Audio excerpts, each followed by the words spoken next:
Selamat sore semuanya, kembali lagi berjumpa dengan saya Dr. Fresilia Regina dalam acara Take YouTube yang selanjutnya. Oke, hari ini kita kedatangan lagi dua ibu cantik ya. Oke, nah kali ini kita mau ngobrol tentang apa sih? Ngobrol tentang sesuatu yang kemarin sih saya pooling, mereka pada pengennya membahas tentang subjek itu, yaitu winning atau menyapi. Nah sebelum itu kita kenalan dulu ya. Yang pertama silahkan memperkenalkan diri. Iya, terima kasih dokter. Halo, nama saya Puspa. Anaknya 3, ya ampun ya. Yang pertama itu umur 8 tahun, yang kedua umur 3 tahun, yang ketiga baru umur setahun. Oke, lanjut silahkan. Ya, perkenalkan nama saya Maya. Saya adalah ibu dari 2 anak. Udah 2 aja ya dok ya. Amin. Yang pertama namanya Arka itu berumur 2 tahun. Yang kedua namanya Adam itu umurnya baru 6 bulan. Ya, jadi dua bunda di sini sudah pernah menyapih. Untuk Bunda Puspa sudah 2 kali menyapih. Kalau Bunda Maya baru 1 kali. Nah, kita akan diskusi nih sebenarnya perjalanan menyapih mereka seperti apa. Nah, yang pertama kita mau ngobrol-ngobrol nih. Kan kalau kita menyusui gitu ya. Terus kan anak kita udah di atas setahun gitu. Terus udah mulai banyak suara-suara sekitar yang mulai ngomong nih. Ini mau sampai kapan nyusuin? Nah, kita kan kenal yang namanya winning gitu ya, atau menyapih. Nah, dari Bunda Maya sendiri sebenarnya sebelum kita menyapih nih kan, sebelum anak pertama disapih, itu kalau dengar kata nyapih tuh dengar apa sih, asosiasinya apa, atau apa sih yang ada di otak kita gitu? Silakan Bunda Maya. Oke, yang pertama ada di benak diri kita seorang ibu, menyapih itu lepas dari menyusui secara langsung di BF maupun di botol atau dot ya dok ya. Nah, kalau menyapih itu berarti sudah cukup umur biasanya 2 tahun kalau bisa ya dok ya, betul. Masih didampingin dokter. Iya, itu berarti kita melepas susu ASI dan full untuk makan makanan manusia ya dok. Iya, maksudnya makanan yang bergizi gitu. Iya. Secara utuh, tidak lagi dikasih ASI atau diberi ASI gitu. Karena sudah full ASI 2 tahun gitu. Oke, kalau Bunda Puspa gimana? Kalau pertama kali dengar kata menyapih gitu ya, yang ada di benak saya adalah lepas ya itu menyusui, jadi bebas ya. Punya, nggak perlu ada tanggungan yang kemana-mana tidak gitu. ada tanggungan kemana-mana. Terus sebuah momok juga ya dok ya buat ibu-ibu untuk lepas menyusui gitu. Ngomong apa nih maksudnya? Anak jadi lebih rewel, pertama kali nangisnya tidak bisa ditahan ya dok ya. Terus abis itu harus cari cara ya dok, cari cara yang cocok buat kita dan buat anak. Itu kan yang susah ya. Yang gimana cara nemuin yang pasnya itu butuh PR banget. Oke. Nah, kalau dari kalian berdua sendiri, kalau dengar kata nyapih tuh kan biasa cerita itu kan dari turun temurun atau bahkan mungkin membaca. Rencananya tuh pengen nyapih dengan semau anaknya, atau ada yang bilang kayak udah pakai pahit-pahit aja gitu, pakai lipstick lah, pakai tensoplas lah, pakai apapun lah itu. Nah, waktu menyusui itu rencananya pengen nyapihnya seperti apa sih? Bunda Maya dulu. Pertama waktu nyapi itu karena kebetulan lagi isi hamilnya Adam itu di perut aku ada pas umur 4 bulan, Arka masih 15 bulan.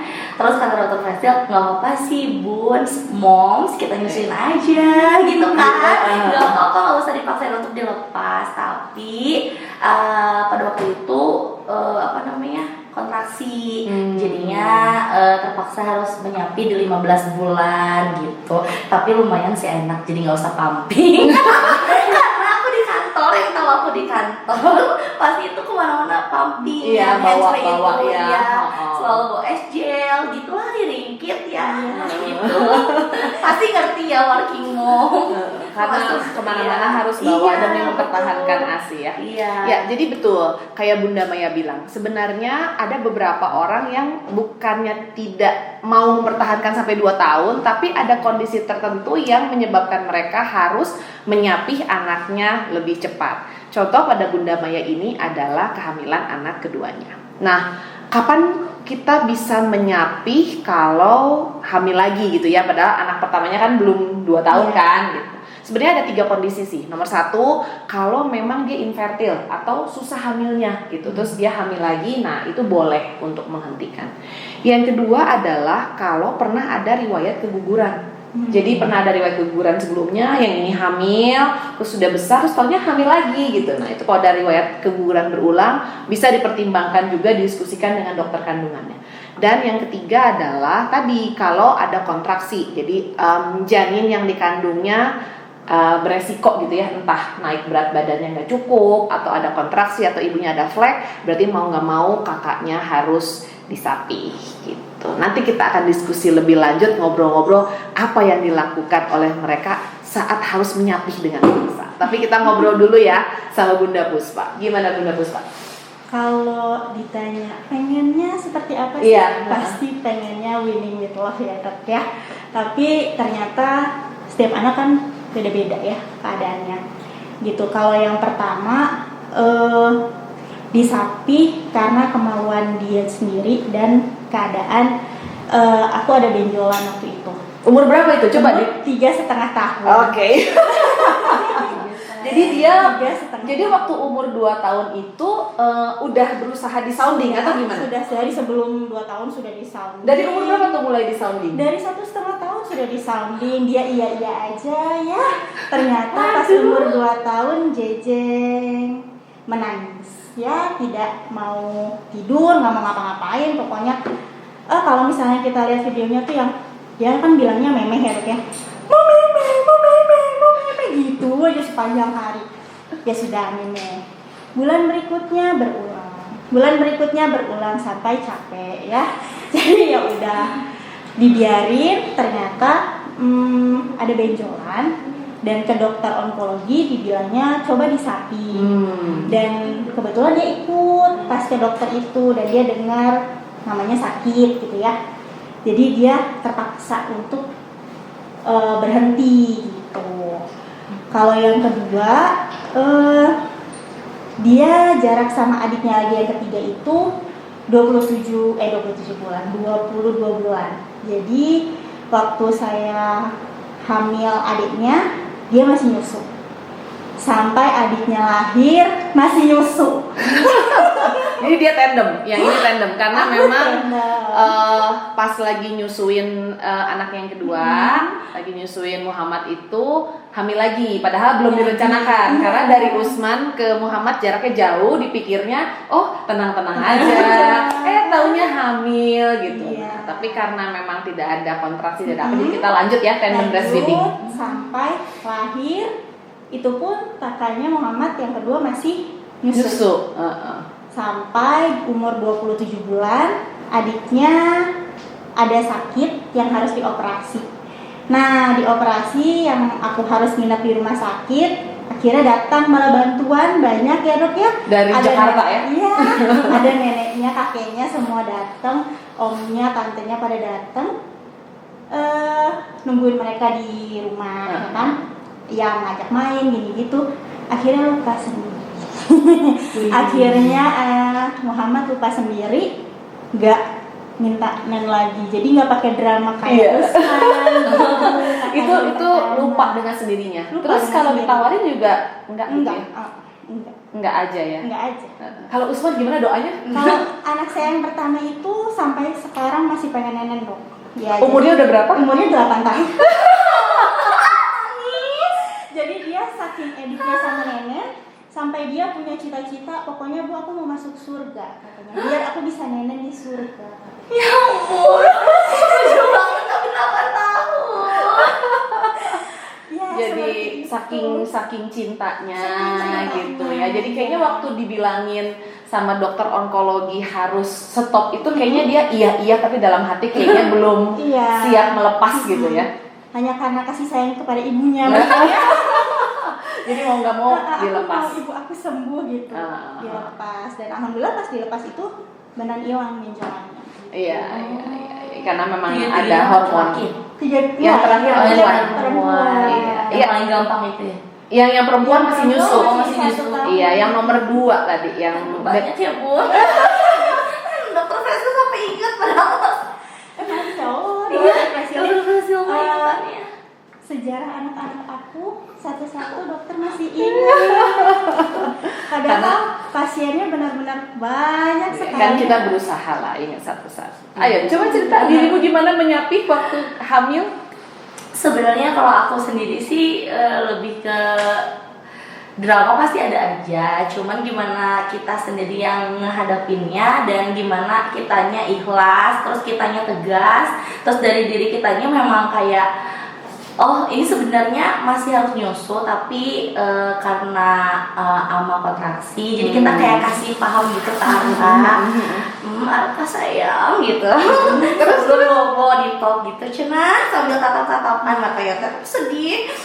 Arka maaf ya ama hamil apa merendah hamil.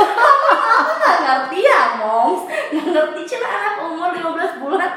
Maaf nih amanya hamil terus ini ama udah 4 bulan jadi Arka harus udah ya neneknya gitu doang kan jawabannya tapi belum bisa ketarain. Terus tapi akhirnya dikasih tahu sekali 2 kali after aku pulang kerja kan selalu langsung di BF gitu kan dok, karena kan kalau misalnya itu pasti ditinggal kerja pasti pakai dodot asinya diangetin gitu-gitu. Terus gak lama sih sebenarnya lumayan cepet, tapi ya gitu akhirnya kan kayak udah seminggu dia tetap mau nenen terus. Udah gitu ini cina kata neneknya atau ibu aku katanya kita ke orang bisa aja. Jangan percaya ya, tapi kayak didoa-doain gitu loh kayak Bismillah gitu merenya kan terus dia kata-katain di kayak air putih gitu kan katanya nanti minumin aja ke anaknya bener ya bayar nih soalnya kayak kasihan gitu terus kan kayak perut aku tuh sakit udah katanya diambil udah gitu dicobain aja diminum biasa aja dah tetep mau nenek. Jadi ternyata bukan itu ya kan, jadi ternyata tetap usaha kita sendiri, cara kita gimana bonding ke anaknya, nge-treatment anaknya sampai akhirnya dia ngerti dan sedikit demi sedikit kalau kata dokter Faisal sih karena berat badan Arka cukup jadi nggak usah pakai formula. Iya betul. Jadinya kalau berat badan anaknya cukup nggak apa-apa kasih UHT aja tapi yang banyak kandungan susu. Iya jangan terlalu banyak yang rasa-rasa. Iya. Dan Arka sampai saat ini masih minum susu yang plain sih nggak pernah dikasih rasa. Mantap. Udah deh. Jadi sempat dipakai lipstick, pakai apa nggak? Enggak. Langsung doa-doa itu. Gak tahu jampe udah mah tapi mungkin ngaruh bener ya. Nggak ngerti dia tapi pokoknya dia angger pas udah dikasih jampe juga. Tetap aja masih nenek ya. Tetap aja pulang kerja tuh langsung berpelukan dan minta nenek. Terus jadi dia bisa disapih itu peran suamimu atau peran siapa yang kelihatan banget mengambil alih kan sebenarnya menyusui itu aku bahas ya di highlight IG ku tentang menyapih itu bahwa menyusui atau si nenen itu adalah teman dekatnya dia. Bayangkan waktu bayi curcolnya mungkin bisa 8, 10 kali, 12 kali gitu ya. Terus makin gede, makin ibunya tinggalin kerja dan segala macam kan makin berkurang. Jadi sebenarnya menyapih itu dimulai dari waktu 6 bulan. Jadi kita sebut menyapih itu dari 6 bulan sebenarnya. Karena 6 bulan itu sudah dominan makan ya. Jadi ada makan dan makannya tambah banyak sampai 2 tahun atau lebih fungsi menyusui itu memang satu bukan lagi dominan makan tapi lebih ke arah bonding, kemudian imun dikurangi transfer imun dari orang tua ke anaknya. Dan kita berharap sebenarnya anaknya itu siap dan ibunya siap gitu. Nah, masalahnya kalau hamil itu kan kadang bukannya siap ya, maksudnya kita belum siap juga, mungkin anaknya juga belum siap juga. Oleh sebab itu kita perlu menggantikan si kegiatan menyusui ini dengan suatu aktivitas atau kegiatan lain yang lebih menyenangkan, lebih membuat dia nyaman dengan orang lain yang nyaman juga gitu. Nah, kalau tadi Muhammad kan sama kakek nenek main dan segala macam terus dia jadi lupa gitu ya. Kalau anak pertama Arka waktu itu gimana? Kalau Arka sama apa atau papahnya sih, dia manggilnya apa atau enggak di rumah ada Nena, dia kayaknya Nena kayak ibunya, aku neneknya gitu ya. Karena aku kerja jadi kayak kok nggak menangis kalau aku pergi tuh, awalnya dia nggak nangis, dia baru nangis aku pergi kerja tuh pas baru umur 2 tahun kemarin. Sebelumnya dia nggak nangis, kayak selama ada Nena di hidupnya, hidup dia aman, mungkin dia kayak gitu, pokoknya segalanya ke Nenanya itu gitu. Jadi kalau nggak Nena ya papahnya. Jadi selama aku nggak di BF atau nggak kasih Nenen, dia di Eong atau nggak, kan ada susah ya awal mah, tapi kesini sininya dia tidur sendiri. Jadi kalau nangis tuh aku biarin gitu loh. Jadi kayak harus pegang kan dok ya. Iya betul. Gitu.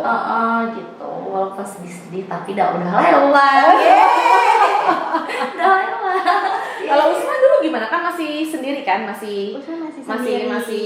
belum punya adik Belum tuh. punya Nah adik. itu waktu itu pakai cara apa, kemudian sama siapa supaya akhirnya dia tiba-tiba bisa, maksudnya apa ya, beralih gitu dari Nenen yang sakit gitu kan, dia mau melepaskan dengan cara apa gitu?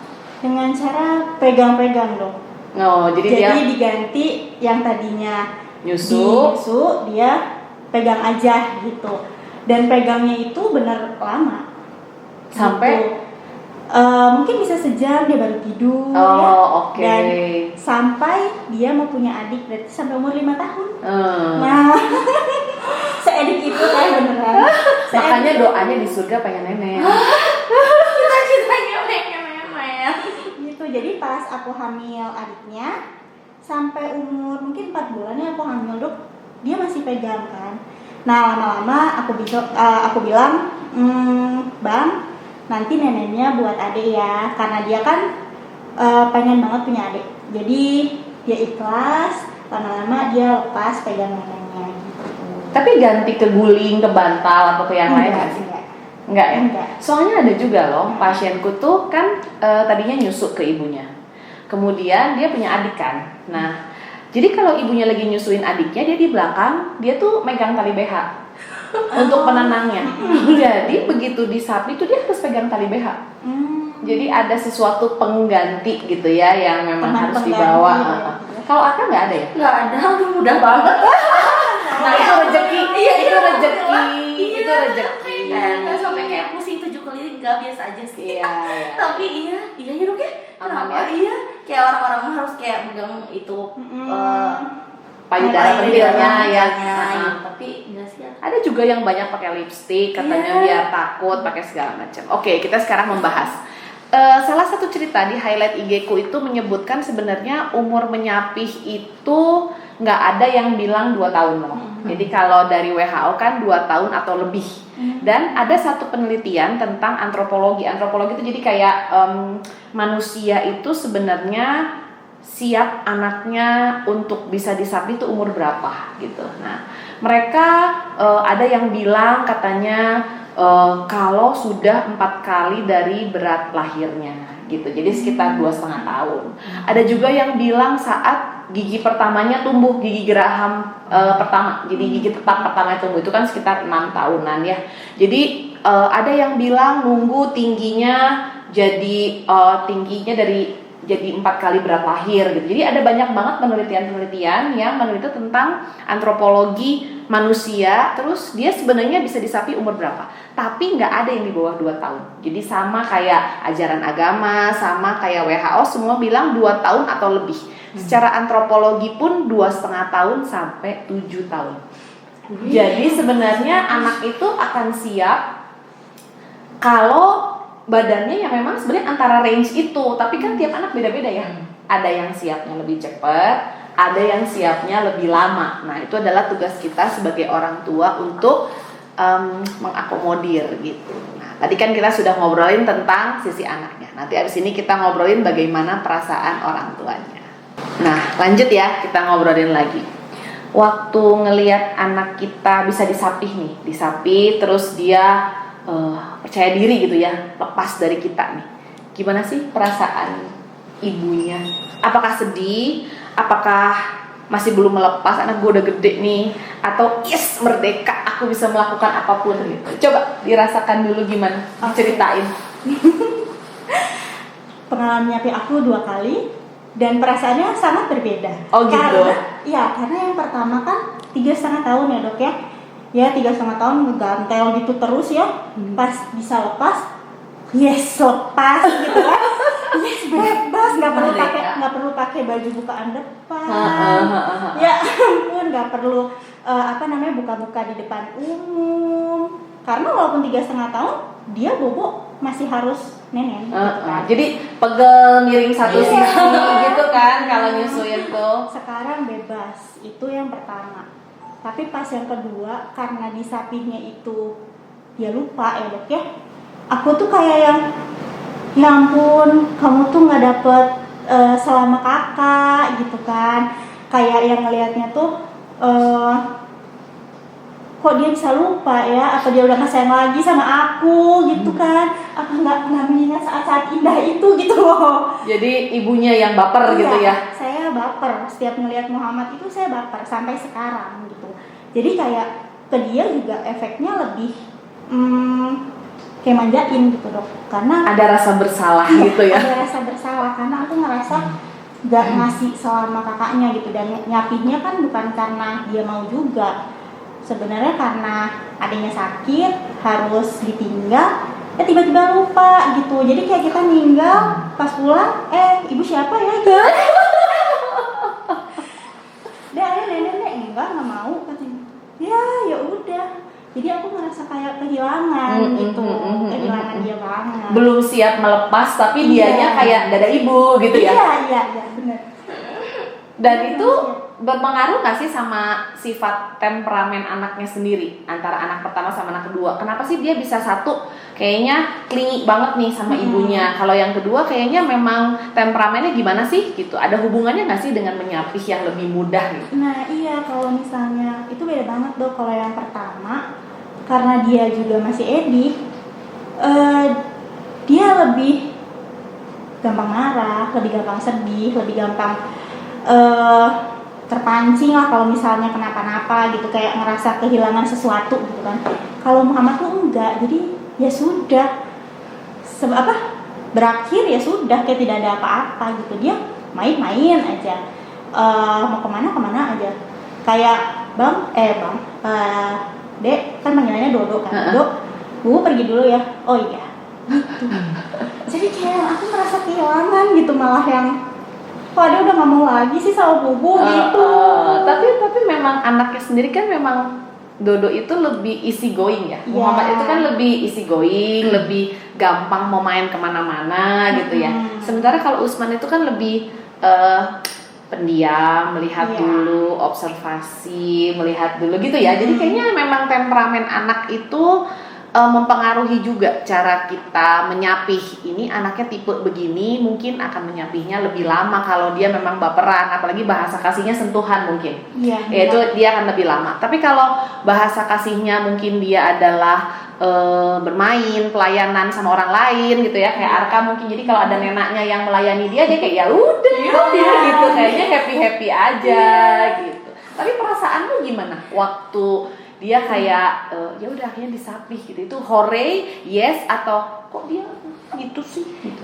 Awal perasaannya pasti sedih banget, kayak kok gak ada tantangannya, kenapa dia kayak ya udah aja gitu, sampai kayak gak usah konsul berkali-kali gitu kan, kayak padahal kalau baca-baca kayaknya kan susah banget kan. Ternyata memang pertama setiap anak tuh beda-beda, betul banget. Terus pas Aka ini aku yang kehilangan sih jujur, dan aku merasa bersalah. Karena apa? Karena kan lagi hamil lagi. Jadi kayak nangisnya masa itu udah pokoknya akhirnya bisa dilewatin. Pas menyepi Arka itu bener-bener kayak Arka kan mau neng lagi, kayak gitu aja. Ya udah, ditanya kok nggak mau gitu, nggak ada. Ya udah, padahal emang aku yang kontraksi, tapi aku sendiri yang pengen dia tuh balik lagi, tapi gitu ya. Jadi ada rasa kehilangan ya. Harusnya kan dia masih ibu-ibu gitu, masih mama ibu-ibu. Nah pada saat dia enggak tuh kayak kok segampang ini sih, kok dia gak nyariin aku, padahal kita berharap dia masih bergantung banget sama kita gitu kan ya. Ya gitu ya, namanya ibu-ibu ya. Kalau terlalu nempel pengen lepas, tapi kalau udah dewasa kayaknya pengen dikekep lagi gitu ya, kayak masih anak kecil lagi. Jadi ya memang harus siap kalau mau menyapi itu, ibunya terutama harus siap. Anaknya kita informasikan juga dan menunggu dia siap. Dan yang ketiga adalah lingkungan. Jadi keluarganya harus mendukung, keluarganya juga harus siap. Harus satu visi, satu omongan, satu cara gitu. Jadi jangan sampai anaknya bingung ya, yang satu mau gini, yang satu mau gitu, nanti akan jadi malah jadi tambah bingung. Nah, kita mau ngobrol ini karena benar beberapa pasien saya tuh ada beberapa ya oles broto wali atau enggak pakai lipstik katanya. Nanti dia akan bilang ke anaknya neneknya berdarah, atau enggak oles broto wali supaya pahit katanya. Karena pahit nanti anak jadi nggak mau nyusu gitu. Ada juga yang ditutup tensoplas, bilangnya sakit. Nah, itu mirip-mirip kayak efeknya ke Usman, jadi bilangnya sakit tapi mereka tutup pakai tensoplas gitu. Jadi Tapi bohong. Tapi bohong bukan sakit beneran gitu. Bener. Nah, seperti itu. Teman-teman pernah ada yang denger nggak sih yang kayak gitu? Pernah, temen aku di kantor ada yang pakai lipstik, baru dia nggak mau, kayak nenek ini berdarah gitu, kayak gitu ya. Anaknya. Tapi itu sebenarnya kalau aku sendiri sih khawatir ya, kayak itu aman nggak sih kalau kita makan? Maksudnya Kalau makan sama bayi, lipstiknya kan akan sama bayi gitu. Nggak sengaja kan, pasti di tahap pas udah kita lipstikin pasti dia kayak pengen rasain dulu nggak sih, nggak enak bleh gitu ya misalnya. Kan, Iya. gitu dulu. Nah itu tuh efeknya gimana sih, Dok? Iya, jadi ada beberapa yang bilang diolesin broto wali dan lipstik dan segala macam. Mungkin mereka tidak berpikir juga ya, karena benar tadi lipstik itu kan ada bahan kimianya, ada pewarna dan segala macam. Jadi ya sebenarnya sih kita tidak merekomendasikan menggunakan itu. Dengan broto wali juga sebenarnya kita tidak merekomendasikan karena itu kan juga pahit ya, jamu gitu. Dan ada anak yang berhasil, ada juga yang tidak. Ada yang dia bilang lap aja katanya, pahit lap aja. Kalau dia ambil tisu terus dia lap, udah hilang terus dia minum lagi gitu. Jadi kan anak juga pintar ya. Jadi kita tidak merekomendasikan untuk memberikan hal-hal seperti itu karena secara jurnal penelitian belum ada, dan keamanan secara toksisitas ya, maksudnya apakah itu bahannya jadi beracun atau ke anak menyebabkan apa juga belum ada yang membahas. Jadi kalau belum ada ya kita nggak bisa menyarankan itu aman apa tidak gitu. Ada lagi mungkin yang mau ditanyain? Kalau dari segi psikologis anaknya gitu, Dok, ada nggak sih efeknya, apa anaknya jadi trauma atau jadi kayak kan tadi dokter bilang Nenen adalah teman terbaik gitu, tiba-tiba gitu diputus gitu kan, dengan si nenennya itu berubah menjadi menyeramkan. Iya. Karena ada juga cerita yang katanya neneknya tuh digambarin serem. Jadi pas anaknya ngebuka tuh, kenapa kabarnya kayak gini gitu. Jadi kayak yang nakut-nakutin gitu kan. Iya, betul. Efek menakutkan. Itu adalah salah satu cara yang memang dipilih kayak orang zaman dulu. Paling gampang supaya anak duduk diam, nggak ujung sana, awas ayah jurik didinya. Jadi kan dia duduk lagi gitu kan, benar nggak sih? Iya banget lagi. Nanti awas di situ ada apa. Jadi kan anaknya tuh nggak kemana-mana, di sini aja gitu. Padahal itu hanya menakut-nakuti. Nah, sama winning atau menyapi juga ada beberapa yang suka seperti itu, pengennya cepet kan, jadi ditakut-takutin. Tapi ya kalau menurut parenting zaman sekarang kan kita tidak boleh memberikan sesuatu dengan menakut-nakuti, karena dia jadi akan ada efek bahwa sampai gede bahwa dia tuh harus ditakutin gitu. Tapi kan harusnya kita ngomong ya aslinya seperti apa, dia dealnya seperti apa. Jadi secara psikologi ya mungkin anaknya jadi gampang takutan atau tidak berani mencoba, atau itu ada sih kemungkinannya. Makanya menyapih itu ya harus siap anaknya, siap orang tuanya. Jadi ya harus ada pengganti ya kalau menurut aku. Jadi kayak misalnya kan ada anak yang kekeh banget misalnya mau nyusu gitu, tapi bukan berarti harus dipaksa gitu, dipaksa untuk stop dengan cara yang horor gitu.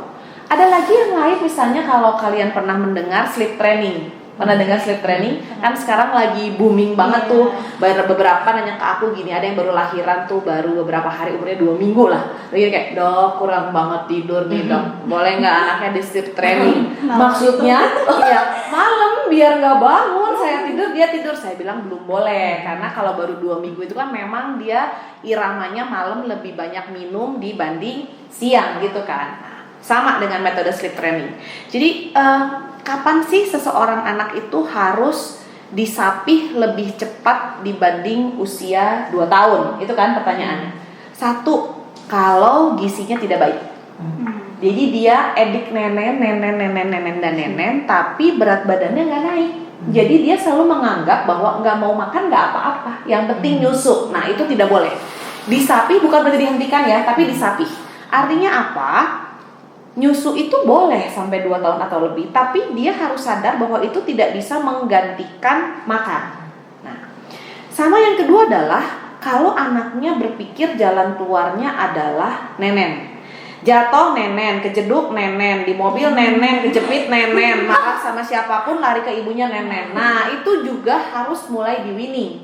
Kenapa? Karena kita harus memberikan pengertian ke anaknya bahwa kamu bisa kok problem solving, tidak harus dengan nenen. Nah kebanyakan di kita kalau anaknya nangis selalu ditoel kan, nenen udah nenen aja nenenin. Padahal anaknya sudah di atas 1 tahun, dimana dia sudah bisa mulai mencari way out, dikasih tahu way out, dicarikan jalan lain gitu. Nah itu tuh penting banget. Berarti Ya. di atas 1 tahun ya? Di atas 1 tahun memang dia kan harus dominan makan. Jadi dia harus mulai nyusunya itu kalau saya merekomendasikan sebelum tidur aja. Jadi sebelum tidur siang, misalnya 2 kali tidur siang, sama sebelum tidur malam. Sama tengah malam masih boleh bangun, tapi nggak boleh banyak-banyak. Kalau dia malam di atas 1 tahun masih bangun 5 kali, nah itu juga harus diwinning. Karena nanti tinggi badannya kurang, berat badannya kurang, ibunya kurang tidur jadi emosi, dan anaknya berat badannya juga kurang maksimal gitu. Jadi tadi ya 2 indikasinya. Yang pertama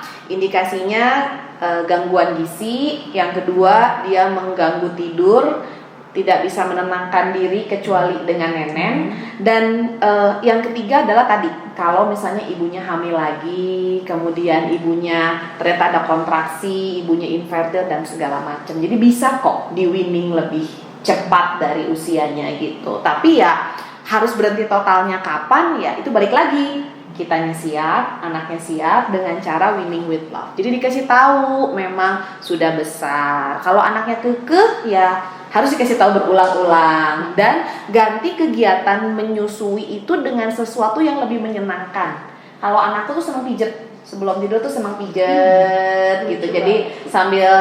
Jadi sebelum tidur tuh ya mandi dulu, sikat gigi, terus tidur. Kalau nggak dipuk-puk, dipijet. Kalau nggak baca buku, atau jadi kegiatan-kegiatan lain yang dia rasa itu menyenangkan, membuat dia rileks, bisa menenangkan diri sendiri sampai dia tertidur. Karena konsepnya kan selama ini tuh nyusuin tuh nyaman, terus dia jadi kayak mudah untuk tertidur, mudah untuk menenangkan diri. Jadi kita akan mengajarkan mereka bagaimana lebih mudah menenangkan diri, tapi dengan cara yang lain gitu, bukan dengan ditakut-takutin gitu. Kalau ditakut-takutin nanti jadi dianya Malah nggak tenang. jadi nggak tenang, iya, terus jadi benar kan, jadi takut, jadi nanti nggak tahu juga kalau udah gedenya dia berpikir nyusuin itu horor atau apa kan juga bisa ya. Jadi tetap kita merekomendasikan untuk winning with love gitu. Ada lagi yang mau ngobrolin nggak tentang winning with love ini? Apa misalnya pernah dengar dari siapa gitu, winning with love, atau cita-cita nih untuk anak yang kedua dan yang ketiga, rencananya mau gimana? Silakan Bunda Puspa dulu.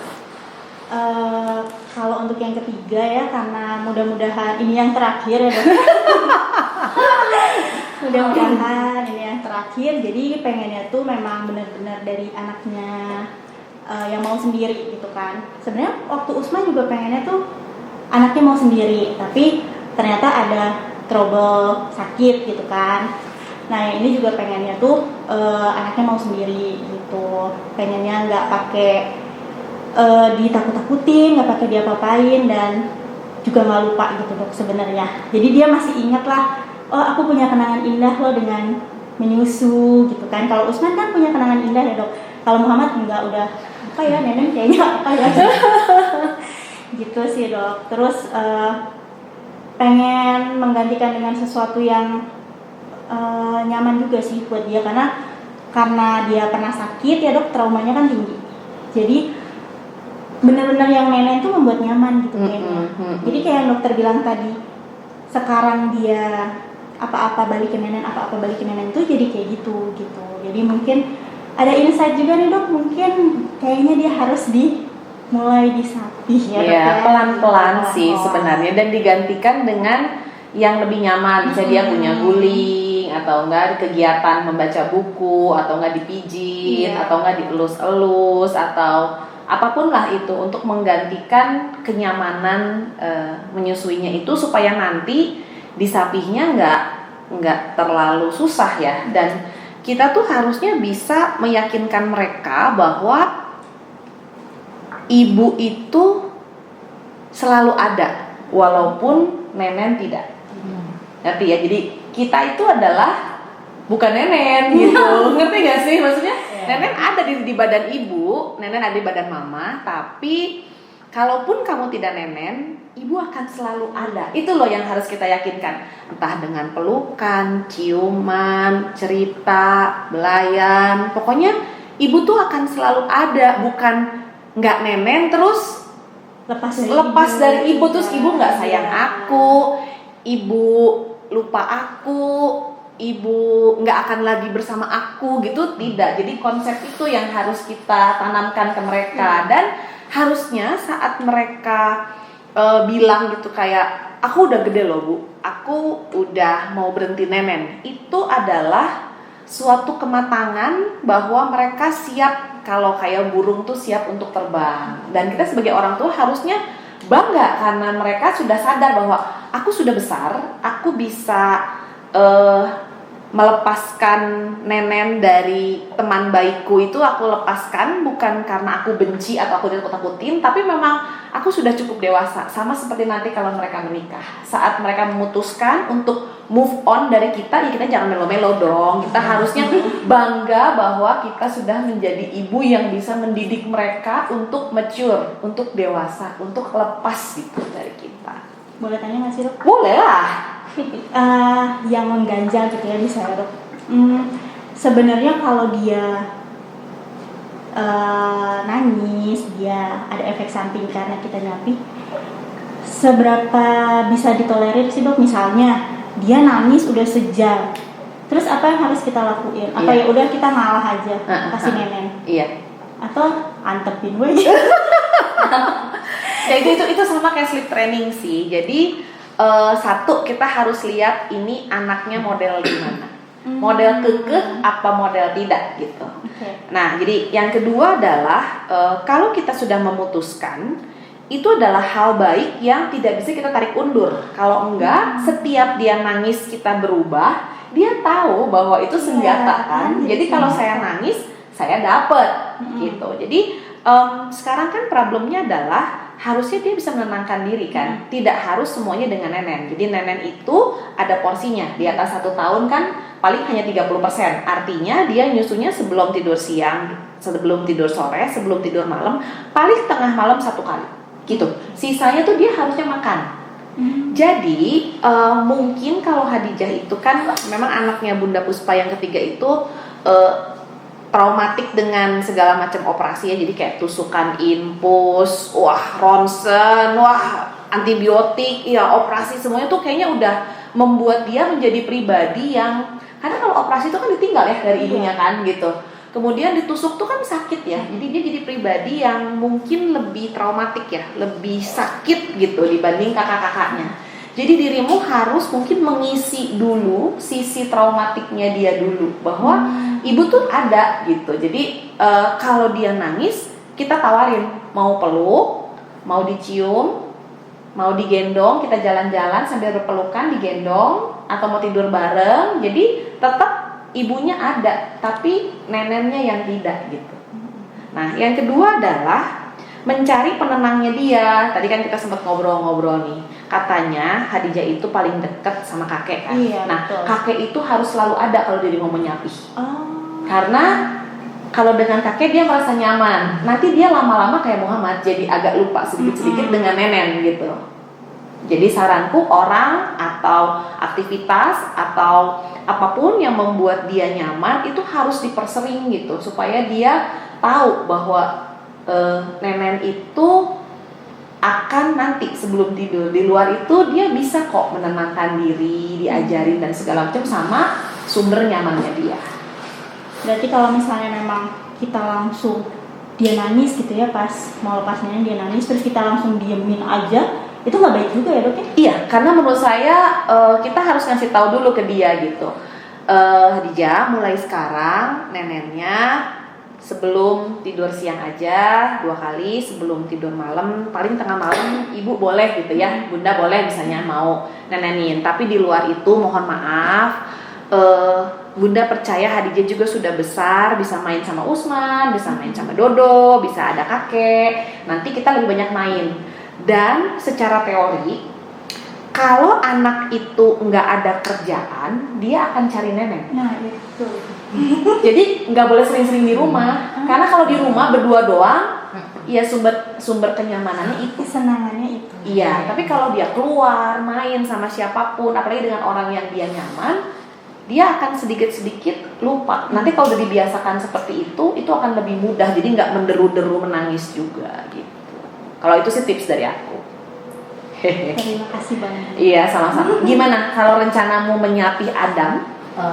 Kalau Adam ini Atau mau rencana hamil lagi? udah cukup. Udah ya Allah. Kita doakan yang terakhir. Iya, nggak apa-apa, nggak ada cewek juga. Cukup menantu aja. Kalau yang Adam ini sebetulnya dia kayak lebih dewasa. Kenapa ya dok? Aku ngerti sih, karena kan mungkin aku tuh merasa bersalah sekali sama Arka. Aku hamil ketika dia belum siap, aku nggak siap, dia belum siap. Kayak papanya juga nggak siap, tapi mau ngomong aja. Kayak ya udah, kayak kita harus ada yang cool harus ada yang, gitu. harus ada yang ya udahlah nggak apa-apa, nanti jadi sekalian kan. Jadi kayak aku nggak perlu beli lagi kayak alat tempasi atau semuanya, kayak udah ada semua. Cuman ya tinggal baju-bajunya biar nggak Buluk gitu. kayak kasihan gitu ya. Dan tuh aku anehnya aku selalu merasa bersalah sama Arka. Jadi yang Adam ini aku susuin terus nih selama aku cuti melahirkan 3 bulan. Aku bener-bener bondingnya deket banget sama Adam tuh. Tapi kasihan kan kakaknya tuh kayak butuh aku juga, jadi mau nggak mau aku harus merelakan dia disusuin sama pengasuhnya. Jadi ya udah aja aku pumping, disusuin sama pengasuhnya. Iya, Adam ya. Apalagi lepas aku kerja, mungkin itu yang membuat aku jadi ibu yang beruntung, nggak drama gitu. Jadi kayak anak-anak aku tuh sudah kayak kompetitif semua sama kerja ya. Jadi tapi lucunya lagi kalau misalnya aku pulang kerja, mereka tetap pengen sama aku gitu loh. Jadi dia tahu ya, gitu. jam-jam segini tuh ibunya nggak ada. Tapi begitu ibunya udah mau pulang, aku mau sama ibu aja gitu kan. Semua di ombehin apa sih bahasa Iya, semuanya dicebokin. sama aku, walaupun ada Iya. tetehnya gitu. Tapi semuanya ke aku lagi gitu, kayak gitu sih. Terus yang Adam ini dia kan udah 6 bulan. Nah terus udah pasti nih dok, dan dia udah kayak ya udah mau nggak di BF juga nggak apa-apa. Kok hebat ya, kok aku jadi bingung sendiri, padahal ASI beku aku tuh masih banyak.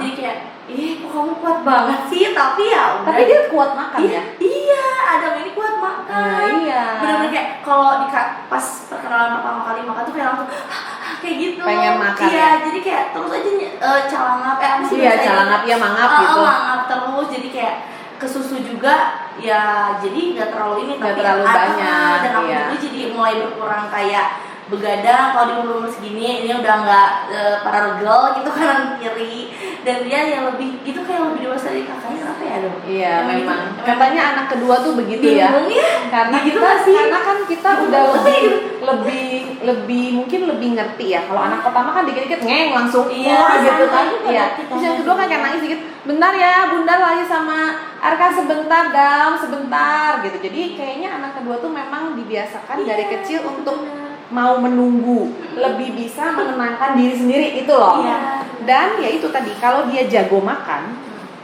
dia tuh ada kepuasan mulut, nggak harus nyusu. Karena dia jago makan dan dia rasa makan tuh enak, ada rasa ini, ada rasa itu, teksturnya. Jadi dia menikmati makan. Dengan begitu biasanya nanti nyusunya akan berkurang. Ya nggak apa-apa sih selama tetap dia masih nyusu, berat badannya masih naik. Kalau saya sih oke-oke aja. Oke, ini yang terakhir nih. Ada nggak sih tips dari Bunda Maya dan Bunda Puspa untuk pemirsa YouTube di sini? Jadi nyapih itu gimana sih? Kan banyak yang nanya kayak gitu Nah kebanyakan kan selalu nyari jawaban di buku, terus nanya ke dokter. Ya memang kita punya tips-tipsnya kan, tapi kan kalian sudah mengalami. Dan satu kali udah punya rencana anak yang kedua, ini sudah 2 kali punya rencana anak yang ketiga mau menyapi juga. Ada nggak sih tips dari kalian nih buat ibu-ibu yang nonton YouTube nih, yang first timer mau nyapi terus galau dan segala macem? Ada nggak tips dari kalian? Silakan dari Bunda Maya dulu, silakan. Halo penonton setianya YouTube Miroto Fasil. Kalau misalnya dari aku sih, kan kita masih, sama aku pun masih belajar menjadi ibu. Dan tentunya pokoknya kalau ada apa-apa kita konsul ke DSA kita. Nah, untuk menyapi ini sebenarnya menyusui adalah sesuatu yang bukan bangga, aku jadi ibu yang lebih apa ya dok, ibu seutuhnya kalau kita mengasihi itu. Aku juga cukup puas untuk mengasihi Arka walaupun cuma 15 bulan gitu. Tapi menyapi juga bukan hal yang mudah buat aku. Tapi untuk tipsnya mungkin moms atau bunda-bunda di rumah bisa dicoba, kalau bisa gak usah pakai cara yang bikin trauma, tapi tenang aja. Ternyata kalau aku kan nggak buru-buru sebenarnya, walaupun aku ada kontraksi pada saat itu, tapi aku kayak ya udah dijalanin aja. Kalau misalnya anak kita yang masih belum mau lepas, ya nggak apa-apa. Tapi karena aku mungkin banyak bicara sama Arkanya, jadi lama-kelamaan dia ngerti gitu. Untuk akhirnya udah deh, tanpa harus yang cara pakai yang dijampe-jampe itu. Jadi itu udah dijampe-jampe, ya enggak juga, ternyata tetap harus dari diri kita sendiri, dari anak kita yang sendiri, dan support dari semua orang yang ada di rumah gitu. Jadi konsisten aja gitu. Kalau aku nggak ngasih, itu nggak ngasih, jadi ya udah. Terus dialihin juga sama kita kasih sayang, kayak sebelum tidurnya biasanya aku sama Arka tuh sering kayak sun-sunan gitu. Sampai kalau aku lihat, iya tadi juga pas aku sebelum kesini ada nih sun-sunannya. Jadi kayak pokoknya walaupun dia nggak ke aku nemen, berarti aku bisa memberikan dia kasih sayang dengan hal lain. Iya, gitu. betul banget. Iya. Sip, oke. Sekarang Bunda Puspa silahkan tipsnya nih buat first timer mom yang mau menyapi. Oke dok, Masya Allah banget ya Bunda Maya tipsnya. Sangat amat bisa dipraktekkan ibu-ibu ya. Paling kalau dari saya sedikit aja, mungkin memang menyapi itu tidak semudah itu, tapi tidak sesusah itu kok. Gitu, jadi let it flow aja. Jangan lupa berdoa. Yang ngasih kemudahan kan Yang Maha Kuasa ya dok. Iya betul. Karena kan itu ibadah ya, iya, benar nggak sih? Menyesuaikan ibadah, yang membukakan hati anak kita juga Yang Maha Kuasa gitu kan. Jadi yang penting kitanya siap, anaknya siap. Kalau ibunya belum siap, sebenarnya nggak apa-apa ya dok ya, gitu. Walaupun lingkungan kayaknya memberondong. Tidak usah dengerin lingkungan, apalagi sampai apa tadi, jampe-jampe. Iya, niru ya. Aduh, jampe-jampe dah. Ya. Seperti itu. Jadi mendingan dengan omongan yang baik aja, dengan kegiatan-kegiatan yang positif aja, insya Allah kan nanti terlewati sendiri kok, gitu dong. Sip, terima kasih. Lebih legowo ya, dan kita harus tekankan bahwa walaupun gak nenen, tetap kita ada loh mendampingi mereka sampai mereka besar. Tetap bisa curhat, tetap bisa pelukan, tetap bisa cium-cium, tetap bisa sayang-sayang. Ya, sekian dari kami di sini. Sampai ketemu di YouTube berikutnya. Selamat sore, dadah.